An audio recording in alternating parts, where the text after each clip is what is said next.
नमस्कार, स्वागत है आपका न्यूज इंडिया में। मैं हूं आपके साथ उमंग माथुर। आपको बता दें कि प्रधानमंत्री नरेंद्र मोदी ने सोमवार को गुटनिरपेक्ष देशों के एक वर्चुअल सम्मेलन में हिस्सा लिया। यह सम्मेलन कोरोना वायरस के वैश्विक संक्रमण से उपजे खतरे को लेकर आयोजित हुआ था।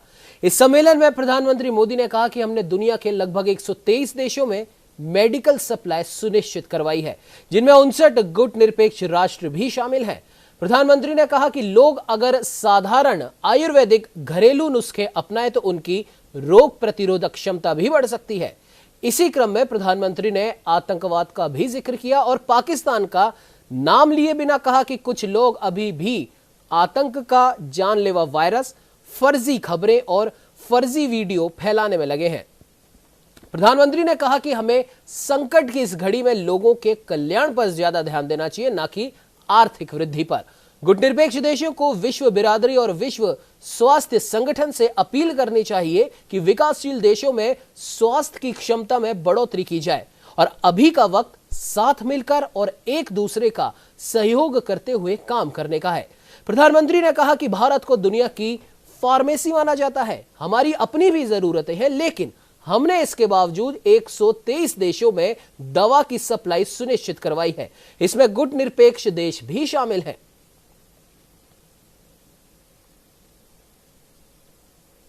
As we care for our own citizens, we are also extending help to other countries.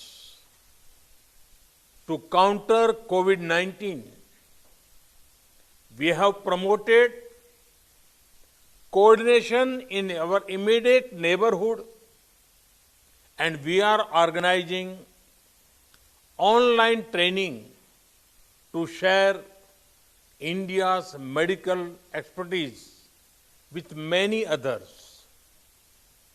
India is regarded as a pharmacy of the world, especially for affordable medicines. Despite our own needs, we have ensured medical supplies to over 123 partner countries, including 59 members of NAM. We are active in global efforts to develop remedies and vaccines. India has the world's oldest plant-based traditional medicine system. Some people are busy spreading other deadly viruses such as terrorism, such as fake news and doctored videos to divide communities and countries.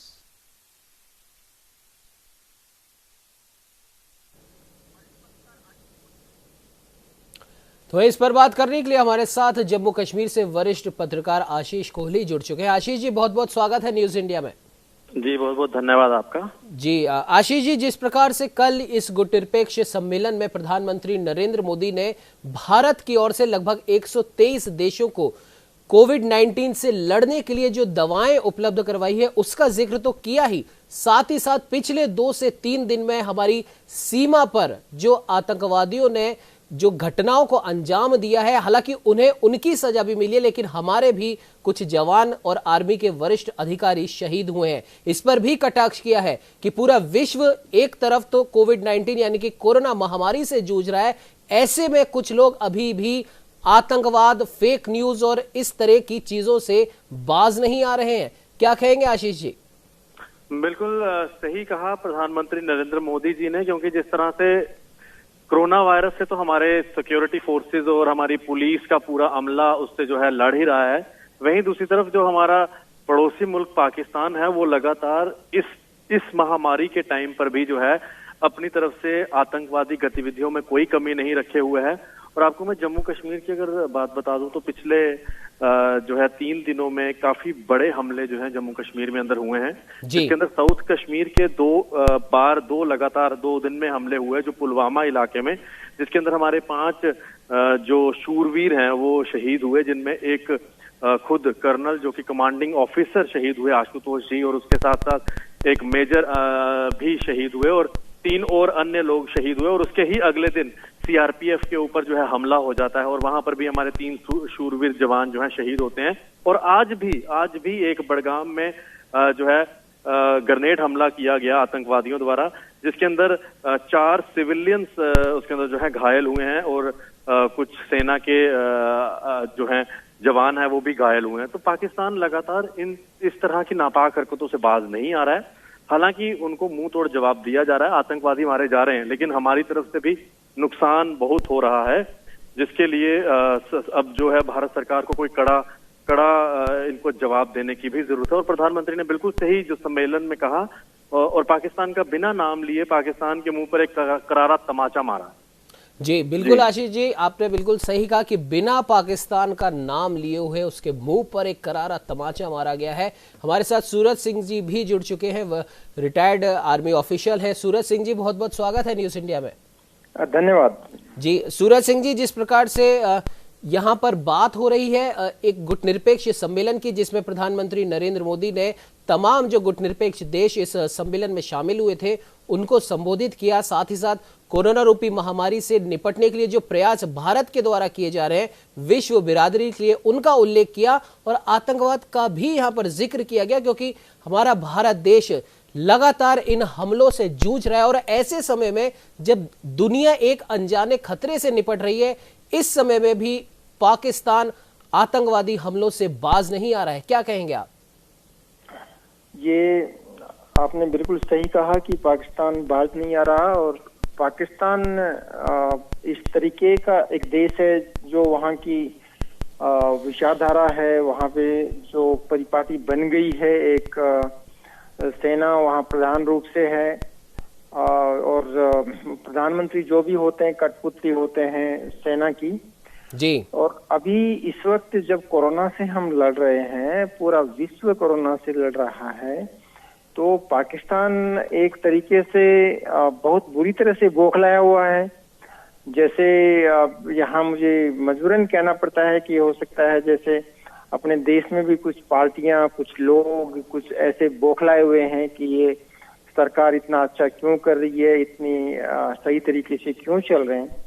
और पाकिस्तान की भी वही हालत है। पाकिस्तान अभी जो कश्मीर में शांति हुई है उसको सहन नहीं कर पा रहा है। भारत का जो प्रसिद्धि पूरे विश्व में हो रहा है और कोरोना से ठीक तरह से लड़ रहा है उसको पचा नहीं पा रहा है। और हमारे देश के आंतरिक लोग भी ऐसे हैं जो कि पाकिस्तान को सह दे रहे हैं और पाकिस्तान उसका पूरा फायदा भी उठा रहा है। तो मैं यही कहूँगा कि ऑक्युपाइड कश्मीर जो है वो अभी मुझे ऐसा लगता है कि पाकिस्तान के ही करतूतों से और जल्दी हिंदुस्तान को हो सकता है कुछ करना पड़े, और पहल हमें करनी पड़ेगी, ऐसा मुझे लगता है। जी बिल्कुल सूरज सिंह जी, आपने सही कहा कि अब ऐसे समय में जहां हम सब एक अनजाने खतरे से निपट रहे हैं, उसकी दवाई बनी है या नहीं बनी है, अभी इसी पर रिसर्च की जा रही है, और दूसरी तरफ आतंकवादी हमलों को भी अंजाम दिया जा रहा है। हालांकि भारत इनसे निपटने में पूरी तरह सक्षम है, लेकिन फिर भी लोगों को अब ये सोचना चाहिए, अंतर्राष्ट्रीय बिरादरी को ये सोचना चाहिए कि इस वक्त जब भारत देश तमाम दुनिया के देशों की मदद कर रहा है, ऐसे में भी पड़ोसी देश अपनी नापाक हरकतों से बाज नहीं आ रहा है। हमारे साथ में विदेश मामलों के जानकार डॉक्टर किरोड़ी सिंह जी भी जुड़ चुके हैं। किरोड़ी जी, बहुत बहुत स्वागत है न्यूज इंडिया में। धन्यवाद उमंग जी। जी किरोड़ी जी, जिस प्रकार से प्रधानमंत्री पिछले कई महीनों से और अपने पुराने जो उनका टर्नओवर रहा था उसमें भी अंतर्राष्ट्रीय बिरादरी को जिस तरीके से हैंडल करते हैं, इस समय भी उन्होंने उसी काम को बखूबी अंजाम दिया। कल हुई इस वर्चुअल कॉन्फ्रेंस में जिस प्रकार से प्रधानमंत्री नरेंद्र मोदी ने दूसरे देशों को संबोधित किया और साथ ही साथ जो मदद भारत के द्वारा दी जा रही है उसका भी जिक्र किया, आतंकवाद का भी जिक्र किया। तो इन सब को अगर हम एक तराजू में अगर तोलें तो अंतर्राष्ट्रीय मामलों को देखते हुए किस स्थिति में अभी भारत है? देखिए उमंग जी, आज जो भारत की स्थिति है जी, और भारत ने इस महामारी के संदर्भ में जिस तरह का दृष्टिकोण रखा और जिस तरह से अपने यहाँ इससे डील किया, उसकी पूरी दुनिया प्रशंसा कर रही है और प्रशंसनीय है जी। आज के समय में चीन और अमेरिका के मित्र राष्ट्रों के बीच में महामारी के कारणों को लेकर बड़ा एक तरह का विवाद चल रहा है जी। कि चीन ने जानबूझ के इस वायरस को बनाया। वुहान जो लेबोरेटरी है, वुहान एकेडमी की, उससे वो लीक किया गया। संयुक्त राष्ट्र संघ WHO वो अलग पोजीशन ले रहे हैं और भारत इसमें किसी पोजीशन में नहीं जा रहा है कि कारण क्या। भारत का अभी एकमात्र लक्ष्य है कि इस स्थिति से कैसे निपटा जाए जी। और इस निपटने में भारत अकेला नहीं, भारत सहयोग करता है। भारत के प्रधानमंत्री ने, भारत ने सबसे पहले ये प्रयास किया कि सार्क देशों के आपस में सहयोग की बात की, सार्क के लिए एक फंड तैयार करने की बात की, जबकि सार्क के मामले में हमारी वर्तमान सरकार का पहले दृष्टिकोण अलग रहा है। सार्क की समिट भी नहीं हो पाई, लेकिन जब महामारी आई तो सार्क को सब देशों को एड्रेस करके सार्क कोविड फंड तैयार किया। भारत ने अपना योगदान दिया। पाकिस्तान की वजह से वो ज्यादा सफल नहीं रहा, लेकिन सब ने इसकी प्रशंसा की। अभी कल नॉन अलाइन देशों को फिर एड्रेस किया। नॉन अलाइन की पहले की 2 समिट हुई, हमारे प्रधानमंत्री ने भाग नहीं लिया, लेकिन ये महामारी आई उस समय उनको भी एड्रेस किया। और भारत का एकमात्र लक्ष्य है कि इस महामारी से एकजुटता के साथ सब देशों को निपटना चाहिए और इसीलिए भारत ने इसके कारण क्या है अभी उस विवाद में कहीं पड़ने का प्रयास नहीं किया है। तो सबसे पहले एकमात्र लक्ष्य भारत ने ये तय कर लिया है कि इस महामारी से निपटना है और इस महामारी के जो परिणाम हैं अर्थव्यवस्था पर, समाज पर, हमारे शिक्षा पे, स्वास्थ्य पे जो भी परिणाम निकल रहे हैं उनसे हम भविष्य में कैसे डील करेंगे इसके बारे में भी सोच रहा है। तो भारत का जो दृष्टिकोण है मेरे विचार से सभी के लिए प्रशंसनीय नहीं, अनुकरणीय है। जबकि चीन और मित्र राष्ट्र, अमेरिका के मित्र राष्ट्र आपस में विवाद में उलझ रहे हैं। अमेरिका संयुक्त राष्ट्र संघ पे अविश्वास कर रहा है, WHO की आलोचना कर रहा है, WHO को जो ग्रांट नहीं दे रहा है जो अमेरिका को देनी चाहिए।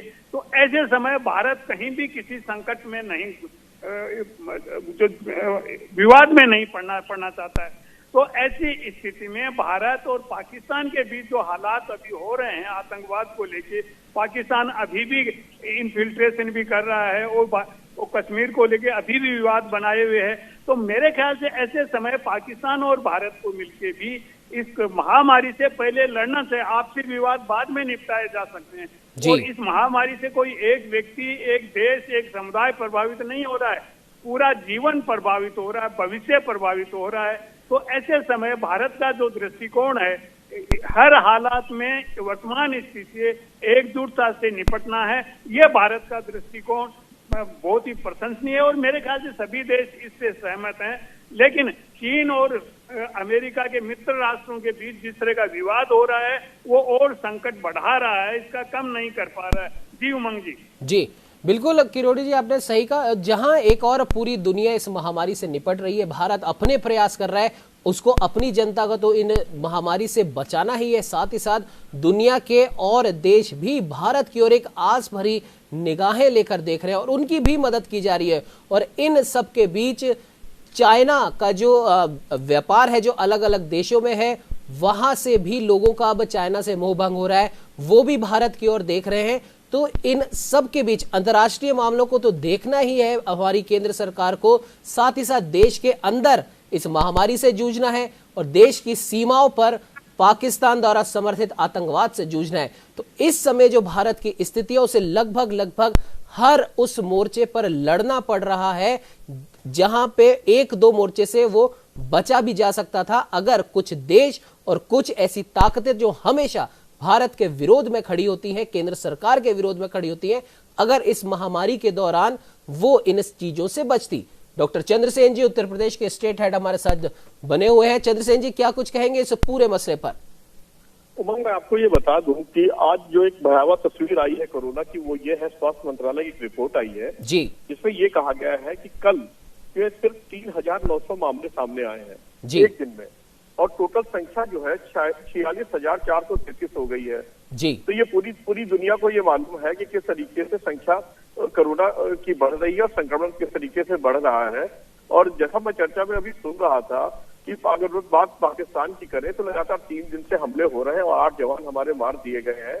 ये अपने अंदर बैठे हुए ये लोगों को ये संभाल नहीं सकते। आप इनकी स्थिति देखिए कि कोरोना से इनकी स्थिति क्या है, और इनके लोगों का बयान देखिए। मैं इनके जो जमाती के प्रमुख है पाकिस्तान के, उनको मैं सुन रहा था तो उन्होंने ये कहा, इमरान खान पाकिस्तान के प्रधानमंत्री से लाइव जुड़े हुए थे और उसमें वो कह रहा था ये जो कोरोना का कहर आया है, जो नई नस्ल है उनके कपड़े जो है वो अश्लील है, इसकी वजह से आया है। और ये पाकिस्तान के प्रधानमंत्री उसको सुन रहे थे, पूरी कैबिनेट बैठी हुई थी।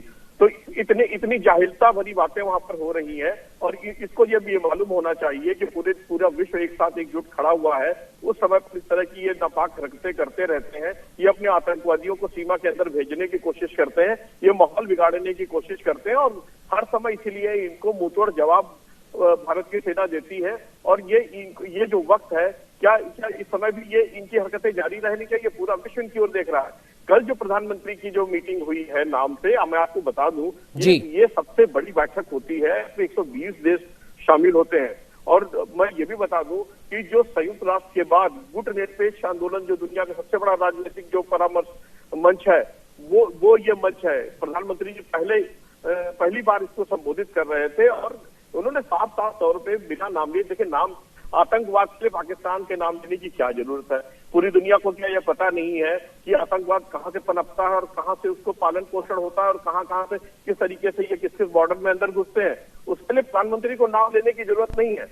लेकिन उन्होंने साफ बता दिया कि संकट के समय में भी ये इस तरह की वीडियो वायरल करेंगे, ये इस तरह के हमले करवाएंगे, ये इस तरह के भ्रामक समाचार फैलाएंगे। ये अपने यहाँ स्थिति नहीं देख रहे हैं जहाँ पर मस्जिदें खोल दी, रोजा के समय में लोग कितने हो रहे हैं। ये कोरोना का इलाज नहीं ढूंढ रहे हैं। ये पाकिस्तान में इन्होंने कई खबर प्रसारित करी इनके चैनलों पे कि कितनी जमीन इन्होंने अपने उसके लिए मुर्दे गाड़ने के लिए कब्रिस्तान बनाया।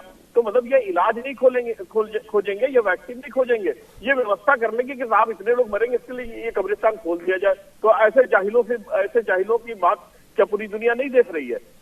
बात होती है किस तरह की, जब 130 देश खड़े होते हैं और भारत कहता है कि साहब मेडिकल सप्लाई हमने सुनिश्चित कराई है, और 59 मतलब निरपक्षित राष्ट्र के इसमें शामिल है जिसमें हम देने जा रहे हैं। और प्रधानमंत्री ने साफ तौर पर कहा कि हम पहले से अपने घरेलू प्रोडक्ट जो है, जो रोग प्रतिरोधक क्षमताएं हैं, जो इम्यूनिटी बढ़ाते हैं, उनके जरिए हमने कंट्रोल किया है। हमने लॉकडाउन के जरिए किया है, हमने लक्ष्मण रेखाओं के जरिए किया है। तो ये हमें कोई सिखाने की जरूरत नहीं है कि हम किस तरह से कंट्रोल करेंगे। और एक बहुत बड़ी बात सामने आती है अपने पूरे देश के सामने में, जब ये कहा जाता है कि साहब जिस तरीके से हमने महामारी की जंग लड़ी हुई है, उसमें हम पूरी दुनिया के कई देशों को ऑनलाइन ट्रेनिंग देकर के ये बताएंगे कि किस तरीके से कंट्रोल किया जाएगा, किस तरीके से परीक्षण दिया जाएगा। ये अपने आप में एक बहुत बड़ी बात होती है उमंग। बिल्कुल चंद्रसेन जी, आपने सही कहा कि अपने आप में बहुत बड़ी बात है जब हम खुद इस बीमारी से जूझ रहे हैं। हालांकि अगर कंपेयर करें और दूसरे देशों के मुकाबले तो परसेंटेज वाइज हम उन देशों से काफी आगे, और शायद यही वजह है कि भारत से सब मदद मांग रहे हैं इस बीमारी से लड़ने के लिए, और जिन्हें अब ऑनलाइन ट्रेनिंग भी दी जाएगी। डॉक्टर किरोड़ी, आपसे हम जानना चाहेंगे, हालांकि समय बहुत कम है, कम शब्दों में हम आपसे जानना चाहेंगे कि जिस प्रकार से एक वक्तव्य भी आया भारत के विदेश मंत्रालय के द्वारा कि जो पाकिस्तान के सुप्रीम कोर्ट ने गिलगिट और बल्तिस्तान में चुनाव कराए जाने की जो बात कही थी, अब आप ये देखिए, मतलब उस मुल्क की सोच पे शर्म आती है कि वो नए नए हथकंडे अपने आप को लाइमलाइट में लाने के लिए न जाने किस किन चीजों से गुजर सकता है। क्या कहेंगे किरोड़ी जी? देखिए उमंग जी, ऐसा है कि कोई भी देश जब ये होता है कि हम कॉर्नर में आ गए हैं, हम गलती में हैं, तो जब गलती में घबराहट होती है तो वो और ज्यादा गलतियां करता जाता है जी। तो पाकिस्तान के साथ यही हो रहा है। पाकिस्तान अपने जो आतंकवाद की देश की छवि है उसको सुधार नहीं पा रहा है, तो उसको सुधारने के बजाय वो और अधिक संकट में ले जाने की कोशिश कर रहा है अपने ही देश को जी। तो इससे ये नहीं है कि पाकिस्तान अपनी स्थिति सुधार पाएगा। क्योंकि जब हम जल्दी में होते हैं, परेशानी में होते हैं, तो गलतियां ज्यादा करते हैं, और यही साथ पाकिस्तान के साथ हो रहा है। फ्रस्ट्रेशन में पाकिस्तान ये सब करना चाहता है कि भारत को किस तरह से बदनाम किया जाए, भारत के लिए किस तरह से प्रॉब्लम क्रिएट की जाए, लेकिन वो खुद के लिए भी प्रॉब्लम क्रिएट कर रहा है। तो ऐसे समय पाकिस्तान का ये दृष्टिकोण है, मेरे ख्याल से सही नहीं है। इस समय एकजुटता से एक जो महामारी पूरी दुनिया को हिला रही है, उससे डील करने का वक्त है। और भारत ने जिस तरीके से मदद की अपने पड़ोसी देशों की, इवन अमेरिका को भी उन्होंने अपने टेबलेट्स में वो दवाइयां भेजी हैं, तो भारत का जिस तरह का दृष्टिकोण है, तो अब भारत में मुझे ऐसा लगता है कि फार्मेसी के लिए, दवाइयों के लिए बहुत ज्यादा संभावनाएं हैं। भारत की इंडस्ट्री है जो दवाइयां बनाने वाली, वो बहुत अच्छी पोजीशन में है। तो भारत को मेरे ख्याल से जो स्वास्थ्य से संबंधित जो आइटम बनते हैं, उनके लिए यहाँ इंडस्ट्री, फॉरेन इन्वेस्टमेंट और इंडस्ट्रीज को बढ़ावा देना चाहिए। और भारत उसके लिए भूमिका तैयार कर रहा है कि जो इन्वेस्टमेंट चीन से या दूसरे देशों से हट रहा है, वो कहीं किसी न किसी रूप में भारत में लाया जाए। और इसीलिए भारत ने ऑफर दिया है कि हम जो इंडस्ट्री यहाँ आएगी उनको सहूलियत से और कंसेशनल रेट पे जमीन प्रोवाइड करेंगे कि वो आसानी से इंडस्ट्री लगा सकें, और उसको जितने प्रशासनिक और ब्यूरोक्रेटिक डिफिकल्टीज हैं वो हम नहीं होने देंगे। तो भारत ऐसे स्थिति में ये भी चाहता है कि भारत इन्वेस्टमेंट को आकर्षित करे, और भविष्य में जो कोविड-19 के बाद की स्थिति हो, उसमें भारत अपनी भूमिका एक सुदृढ़ता के साथ निभा सके और दुनिया की मदद कर सके। तो भारत अपनी जो स्थिति है वसुधैव कुटुंबकम की, उसको सार्थक करने का प्रयास करेगा, ऐसा मुझे लग रहा है। लेकिन इस समय पाकिस्तान एक ही चीज है, भारत के लिए कैसे समस्या खड़ी की जाए। और यहाँ तक कि ऐसे भी न्यूज रिपोर्ट आप ही मीडिया में आ रही हैं कि वो कोरोना के मरीज हैं, उनको इन्फिल्ट्रेशन से भारत में भेजना चाहता है, जिससे उससे कोरोना भारत में भी ज्यादा से ज्यादा फैले। तो इस तरह का दृष्टिकोण मेरे ख्याल से पाकिस्तान का खुद के लिए ज्यादा विनाशक है भारत से भी। तो पाकिस्तान को समझदारी के साथ, भारत के साथ, एकजुटता के साथ पूरी दुनिया में कोविड से लड़ने में मदद करनी चाहिए, एकजुटता होनी चाहिए। यही मेरे ख्याल से सही दृष्टिकोण है, और भारत इसके लिए प्रतिबद्धता से काम कर रहा है, दूसरों की मदद कर रहा है, और स्वयं यहाँ अपने यहाँ भारत अभी तक कोविड का जो इफेक्ट होना चाहिए उसको काफी सीमा तक नियंत्रित किया है। अर्थव्यवस्था पे बहुत ज्यादा प्रभाव पड़ रहा है, लेकिन भारत के सामने यही विकल्प था कि लॉकडाउन रखा जाए और धीरे धीरे फिर अर्थव्यवस्था को खोलकर फिर से मजबूत किया जाए। तो ये भारत वाला दृष्टिकोण है। मेरे ख्याल से दूसरे देश भी इसी दृष्टिकोण को अपनाने की कोशिश कर रहे हैं। बिल्कुल किरोड़ी जी, और शायद यही वजह है कि दूसरे जो तमाम देश हैं, इस सम्मेलन में भी देखा गया, इस वीडियो कॉन्फ्रेंसिंग में, कि सभी ने, भारत ने जो रुख अपनाए हैं कोविड-19 से लड़ने के, और साथ ही साथ अपनी अर्थव्यवस्था को भी मजबूत करने के, क्योंकि तीसरे लॉकडाउन में जो 3 जोन बांटे गए, उनमें कुछ बुनियादी छूट दी गई, कुछ इंडस्ट्रीज को छूट गई, ये अपने आप में बहुत काबिल तारीफ है। और वो दिन भी दूर नहीं जब हम इस बीमारी से अच्छी तरह स्वस्थ होकर निकल जाएंगे, और दूसरे देशों के लिए भी एक अच्छा उदाहरण, जो कि अभी भी पेश कर रहे हैं, आगे भी पेश करेंगे। फिलहाल इस चर्चा में जुड़ने के लिए आप तीनों का ही बहुत बहुत धन्यवाद। और आपको बता दें कि भारत की जो तारीफ पूरी विश्व बिरादरी में हो रही है, वो शायद पाकिस्तान को पच नहीं रही है, और साथ ही साथ पाकिस्तान का दोस्त चाइना की जो इस वायरस को लेके जो बुराइयां पूरे विश्व भर में हो रही है, और उसके बाद सभी जो औद्योगिक जो इंडस्ट्रीज वगैरह हैं, वो सब भारत की ओर अपना रुख कर रही है। यही बात शायद पाकिस्तान और चाइना को अब हो सकता है कि चुभ रही हो। खैर, अब आने वाला वक्त बताएगा कि अब भारत का इस ओर क्या कुछ रुख रहेगा। फिलहाल इस चर्चा में इतना ही। आप बने रहिए हमारे साथ और देखते रहिए न्यूज़ इंडिया।